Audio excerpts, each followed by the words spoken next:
এই প্রচণ্ড গরম, ভ্যাপসা গরম, বৃষ্টি নাই, কিচ্ছু নেই, ঝড় নেই, ঠান্ডা বাতাস নেই। তারপরে আমাদের এই দিকটা তো ইন্ডাস্ট্রিয়াল এলাকা, ভীষণ গরম। এই গরমে মানে খেতে ইচ্ছাও করে না, খাবো কি সেটাও একটা প্রবলেম। সেদিন মাংস একদম আমি খাইনি, কারণ এমনিতে আমি মাংস খেতাম না প্রথম থেকেই। তারপরে এই যে এখানে কালো কলাই, আমাদের মুর্শিদাবাদে বলে কালো কলাই। কালো কলাইটাকে ভালো করে সকালবেলায় ভিজিয়ে রেখেছিলাম। তারপর ওটা যে খোসাটা বেরোয়, ঘষে ঘষে ঘষে ঘষে তুলতে হয়। এই যে একটা বিউলি কলা, এটা কালো কলা, এটা কিন্তু কালো কলাই বলে, দুটো কিন্তু আলাদা জিনিস। এই যে এটা কালো কলাই সিদ্ধ করে নিয়েছি, কালো কালো রঙ।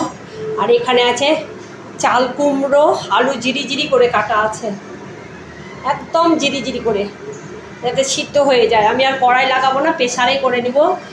এখানে হচ্ছে সিদ্ধ ভাত হয়ে গেছে। মোস্ট হচ্ছে যে আমি ডালটাকে ছুঁকতে দেব, দুটো শুকনো লঙ্কা, 5 ফোড়ন, আর যে হিং গুঁড়ো, এখানে সানরাইসের হিং গুঁড়ো দিয়ে আমি ডালটাকে ছুঁকে নিচ্ছি।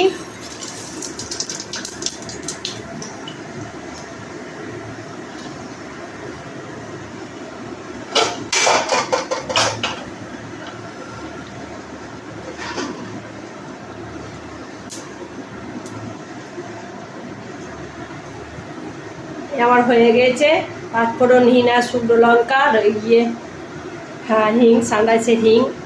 গ্যাসটাকে বন্ধ করে দিই, না তো কখন আগুন লেগে যাবে মানুষের, ধরতে পারছি না, এত গরম। এই যে ডালটাকে ছুঁকে দিলাম, কলাইয়ের ডাল রেডি হয়ে গেল আমার। এবার আমি এই তেলে এই যে বাঁকুড়ার বড়ি, এটা কিন্তু বাঁকুড়া থেকে আমার বর এনে দিয়েছে, বড়িটা খুবই ভালো খেতে, কালো কলাইয়েরই বড়ি, চাল কুমড়ো দিয়ে। এই বড়ি দিয়ে, শুকনো লঙ্কা, কাঁচা লঙ্কা, আদা বাটা দিয়ে আমি এই চাল কুমড়োটা গরমে রান্না করবো আজকে। কিন্তু এই চাল কুমড়োতে একদম নারকেল দেবো না, এটা বড়ি দিয়ে চাল কুমড়ো আর কালো কলাইয়ের ডাল রেডি আমার গরমের খাবার।